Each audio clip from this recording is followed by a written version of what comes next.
जब जंगल का सन्नाटा खेतों की सरहदों को लांघने लगे तो संघर्ष केवल जानवरों से नहीं बल्कि नीतियों से भी होता है। कुछ ऐसी ही घटना घटी है केरल में। वहां पर मानव और वन्यजीवों के बीच संघर्ष का जो आंकड़ा है वो ये बयां करता है कि इसमें काफी वृद्धि हुई है, जिसकी वजह से केरल ने अभी ये मांग काफी जोरों से रखी है कि वहां पर वन्यजीव संरक्षण अधिनियम 1972 में संशोधन किया जाए। तो नमस्कार, मेरा नाम है अमिताभ और आज की इस वीडियो में हम बात करेंगे इसी विषय पर कि आखिर वो कौन से कारण है, साथ ही साथ वो कौन सी ऐसी शक्तियां हैं जो राज्य सरकार के पास नहीं है, जिसकी वजह से केरल के द्वारा ये डिमांड उठाई जा रही है। तो शुरुआत करते हैं आज के इस वीडियो की। वाइल्ड एक्ट, जो वाइल्ड लाइफ एक्ट 1972 में क्यों संशोधन की मांग केरल के द्वारा की जा रही है। तो देखिए, केरल सरकार ने केंद्र सरकार से यह कहा है कि जो वाइल्ड लाइफ प्रोटेक्शन एक्ट 1972 है उसमें संशोधन किया जाए और जो कुछ ऐसी शक्तियां हैं जो राज्य सरकार के पास नहीं है, विशेष परिस्थितियों में कुछ ऐसी शक्तियों को राज्य सरकार को दिया जाए जिससे कि मानव और वन्यजीवों के बीच में जो संघर्ष की बढ़ती ये दशाएं हैं, संघर्ष की बढ़ती जो घटनाएं हैं, उसको कंट्रोल करने का अधिकार राज्य सरकार को मिले, जिससे कि इस पर अंकुश लगाया जा सके। अब यहां पर हम इसी विषय में बात करेंगे। अब देखिए, वहां पर जो आंकड़े ये कह रहे हैं कि वहां केरल की अगर बात करेंगे, अगर जमीनी स्तर पर उसकी स्थिति को आप देखेंगे तो 943 लगभग वहां की जो पंचायतें हैं उसमें से लगभग 273 ऐसी हैं पंचायतें जिसको कि मानव और वन्यजीवों के बीच संघर्ष के लिहाज से हॉटस्पॉट घोषित किया गया है। यानी कि वहां पर इनके बीच में जो संघर्ष हैं वो बहुत ज्यादा हो रहे हैं। तो ये आंकड़े भी, बहुत लोगों की मृत्यु हुई है, बहुत लोग घायल हो गए हैं। तो जमीनी स्तर को भी आप देखेंगे तो इन जानवरों को मारने की जो अनुमति है, कंट्रोल करने की जो अनुमति है, वो राज्य सरकार मांग रहा है केंद्र सरकार से। इसी विषय पर हम बात करेंगे और ये भी समझेंगे कि 1972 में जो वाइल्ड लाइफ प्रोटेक्शन एक्ट है उसमें कौन से ऐसे प्रोविजन हैं जो राज्य सरकार के हाथ को बांधते हैं।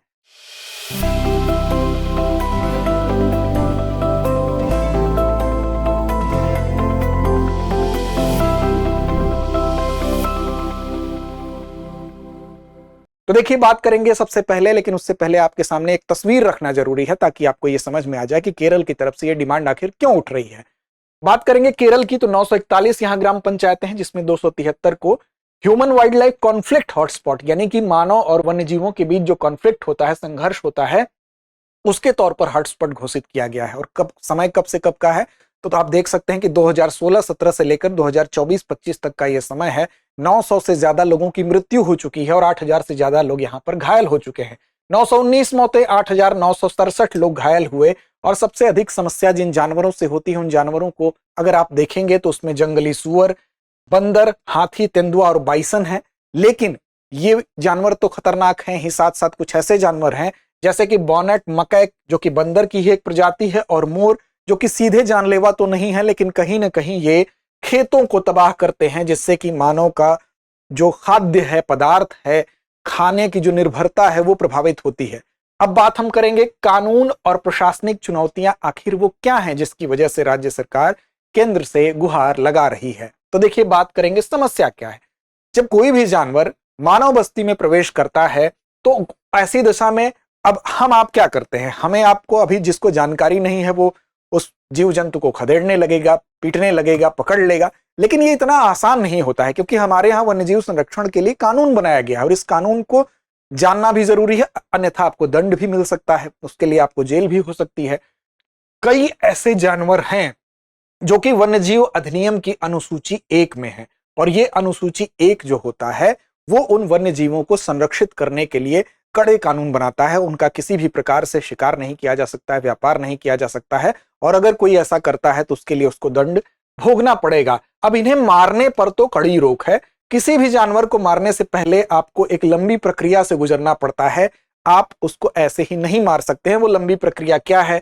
एक तो आपको उस जानवर को पहले पकड़ने की कोशिश करनी होगी और यह सिद्ध करना होगा कि आप उसको पकड़ने में विफल रह रहे हैं या पकड़ा ही नहीं जा सकता है, या तो अगर पकड़ा गया तो उसको ट्रैंक्विलाइज करना होगा, यानी कि उसको जो है दवा के हिसाब से, इंजेक्शन के लिहाज से उसको या तो आप बेहोश करेंगे और उसको दूसरी जगह विस्थापित करेंगे। अब आप ये भी आपको प्रमाणित करना पड़ेगा कि उसको ट्रैंक्विलाइज यानी शांत नहीं किया जा पा रहा है, दूसरी जगह उसको भेजना भी असंभव है। ये सारी चीजें जब विफल हो जाएंगी तब आप जाके कहीं अगले चरण में प्रवेश करेंगे। तो चीफ वाइल्ड लाइफ जो वार्डन होता है, बिना इस प्रक्रिया के अगर पूरा किए वो चाहता है कि हम उस वन्य जीव के खिलाफ कोई कदम उठा लें तो ऐसा वो नहीं कर सकता है। और ये एक लंबी प्रक्रिया है। ऐसे में अगर कोई जानवर ऐसा है, कोई वन्यजीव ऐसा है जो लगातार लोगों को नुकसान पहुंचा रहा है, तो एक लंबी प्रक्रिया है, तब तक नुकसान ज्यादा हो सकता है। अब देखिए अनुसूची 1 क्या है, शेड्यूल 1 क्या है। तो 1972 का जो वन्यजीव संरक्षण अधिनियम है, उसकी अनुसूची 1 के तहत जो सर्वाधिक संरक्षण प्राप्त कुछ ऐसे जीव हैं जो कि लुप्त प्राय प्रजातियां हैं, उनको इसके अंतर्गत रखा गया है। और ये कहा गया है कि किसी भी हाल में इनका शिकार नहीं किया जा सकता है, इनकी हत्या नहीं की जा सकती, इनको मारा नहीं जा सकता है, व्यापार नहीं किया जा सकता है। ये पूरी तरह से इसको पूर्ण रूप से निषिद्ध किया गया है। और ऐसा अगर व्यक्ति कोई करता है तो इसका उल्लंघन किए जाने पर कठोर दंड का प्रावधान किया गया है। तो अनुसूची 1 एक तरह से इन जानवरों को, वन्यजीवों को संरक्षित करती है बहुत कड़े प्रतिबंध के साथ। पूरे भारत में इनका शिकार निषिद्ध है, केवल विशेष परिस्थितियां होती हैं और उस परिस्थिति के बाद भी एक लंबा प्रोसेस होता है, जिसके बाद इनको बहुत विशेष कंडीशन में मानव जीवन को जब ये लगेगा कि ये पूरी तरह से खतरा ही है, जैसा कि पीछे आपको प्रक्रिया बताएगी, उस प्रक्रिया से गुजरने के बाद फिर या तो ये किसी लाइलाज बीमारी से पीड़ित हो जाते हैं। तो लाइलाज बीमारी से पीड़ित होने के बाद कलिंग यानी कि जानवरों को की आबादी को कंट्रोल करने के लिए एक तरह की उनको कंट्रोल करने के लिए उनको मारने की अनुमति दे दी जाती है। मान लीजिए कोई ऐसा रोग हो गया जो दूसरे जानवर में फैल सकता है या मनुष्यों को हो सकता है, तो वैसी दशा में इनको मारने की अनुमति दी जाती है। या एकदम से प्रमाणित हो जाए कि पिछले बताई गई अमुक प्रक्रिया की पकड़ा नहीं जा सकता, ट्रैंक्विलाइज नहीं किया जा सकता, वो सारे प्रयास विफल हो गए, तब मानव जीवन को खतरा अगर है तो विशेष परिस्थिति में एक लंबी प्रक्रिया के बाद केंद्र सरकार यह निर्णय लेती है कि इनका शिकार किया जा सकता है। अब केरल सरकार की मांग क्या है? केरल सरकार यह कह रही है कि इस दंश से जो पीड़ित लोग हैं वो राज्य के लोग हैं, तो हम ये अधिकार इसलिए नहीं मांग रहे हैं कि हम इन जानवरों को अंधाधुंध मारना चाहते हैं, बल्कि हम उन जानवरों को मारने की अनुमति चाहते हैं जो मानवीय जीवन के लिए ही खतरा बन गए हैं या खेती के लिए खतरा बन गए हैं, और वो भी सीमित समय के लिए, किसी विशेष क्षेत्र के लिए, एक्सेप्शनल कंडीशन के लिए हम ये अधिकार चाहते हैं। जो अधिकार केंद्र सरकार के पास है फिलहाल, वो अधिकार राज्य सरकार को दिया जाए और अधिनियम में संशोधन किया जाए इसके लिए, ताकि जो मानव जीवन या खेती को खतरा बनने वाले जानवर हैं विशेष परिस्थितियों में, सामान्य परिस्थितियों की यहां बात नहीं की जा रही है, जो अभी तक केंद्र सरकार के पास अधिकार है वही अधिकार विशेष परिस्थितियों में इनको मिले, राज्य सरकार को मिले। जिससे कि जैसे जंगली सुअर है, जंगली सुअर की तो संख्या भी बहुत ज्यादा बढ़ गई है और उनको वर्मिन यानी कि जो जीव हानिकारक होते हैं उनको वर्मिन घोषित किया जाता है। वर्मिन का मतलब ही होता है कि जिन्हें सरकार कुछ समय के लिए यानी लिमिटेड टाइम होगा, कुछ विशेष क्षेत्र के लिए उसको हानिकारक घोषित किया जाता है, बकायदे उसको नोटिफाइड करके, और उनकी संख्या भी कंट्रोल की जा सके ताकि उनको उस विशेष समय के लिए, विशेष टाइम के लिए, विशेष क्षेत्र के लिए उनका शिकार करके उनको कंट्रोल किया जा सके, जो कि किसी न किसी रूप से इंसानी जान के लिए खतरा बन गए हों, इंसानी जान माल को नुकसान पहुंचा रहे हों। लेकिन फिलहाल ये राज्य सरकार के पास ये घोषित करने की जो है शक्ति है वो नहीं है। अब वन्यजीव संरक्षण अधिनियम की धारा 62 के तहत ही ये प्रावधान किया गया है। राज्य सरकार इसमें क्या करता है? राज्य सरकार सिफारिश कर सकता है, अभी उसके पास यही शक्ति है। अब इसमें जो वाइल्ड लाइफ प्रोटेक्शन एक्ट 1972 है, उसमें सेक्शन 62 क्या कहता है कि अगर किसी वन्यजीव की कोई प्रजाति है, वो अगर शेड्यूल 1 में या पार्ट 2 ऑफ शेड्यूल 2 में नहीं आती है, तो उसके बावजूद अगर वो इंसानों को, फसलों को, पशुधन को या संपत्ति को गंभीर नुकसान पहुंचा रही है, तो राज्य सरकार की सिफारिश पर, इसका मतलब राज्य सरकार सिर्फ सिफारिश कर सकती है, राज्य सरकार की सिफारिश पर केंद्र सरकार उस प्रजाति को एक लिमिटेड टाइम में, एक सीमित समय के लिए, एक सीमित स्थान के लिए वर्मिन घोषित कर सकती है। यह फिलहाल किसके तहत है? तो धारा 62 के तहत। लेकिन घोषित कौन करेगा? तो घोषित करेगा केंद्र, न कि राज्य। अब यही डिमांड की जा रही है कि केरल को यह अधिकार दे दिया जाए। इसके अलावा जो अनुसूची 1 में शामिल एक जीव है जिससे कि वहां के लोग काफी प्रताड़ित हैं, उसका नाम है बॉनेट मकैक, एक विशेष प्रकार का बंदर। अब ये कहा जा रहा है कि ये अनुसूची 1 में है और यही इसकी सुरक्षा का कवच है, इसकी वजह से इसको कंट्रोल नहीं किया जा पा रहा है। इसको कंट्रोल अगर करने की कोशिश की जाएगी तो ऐसी दशा में वहां पर अनुसूची 1 के तहत इनको जो संरक्षण प्राप्त है उसके तहत इनके ऊपर कार्रवाई हो सकती है, दंड मिल सकता है। तो ये कहा जा रहा है कि जो बॉनेट मकैक है इसको अनुसूची 1 से हटा दिया जाए। तो केरल की फिलहाल ये डिमांड है। अब देखिए यहां समस्या यह है कि जो संरक्षण बनाम मानव सुरक्षा, ये एक प्रश्न उभर कर सामने आता है, जहां एक तरफ वन्य जीवों का संरक्षण भी आवश्यक है, वहीं दूसरी तरफ यह भी जरूरी है कि मानव की भी सुरक्षा की जाए। अब कई बार ऐसा होता है कि ये जो जीव खतरनाक होते हैं उनको कंट्रोल करने की कोशिश की जाती है, लेकिन उसमें बहुत सारे पेचीदा ऐसे मामले होते हैं जिसकी वजह से उसमें नियम कानून आड़े आते हैं। अब हर बार ये जांचना पड़ता है कि अगर कोई सुअर को मारने आप जा रहे हो तो कहीं ऐसा तो नहीं कि वो गर्भवती है। अब ऐसी दिशा में ये जांच करना, तब तक वो बहुत ज्यादा नुकसान पहुंचा लेता है। तो ऐसी दिशा में ये थोड़ी सी चुनौतीपूर्ण स्थितियां बन जाती हैं।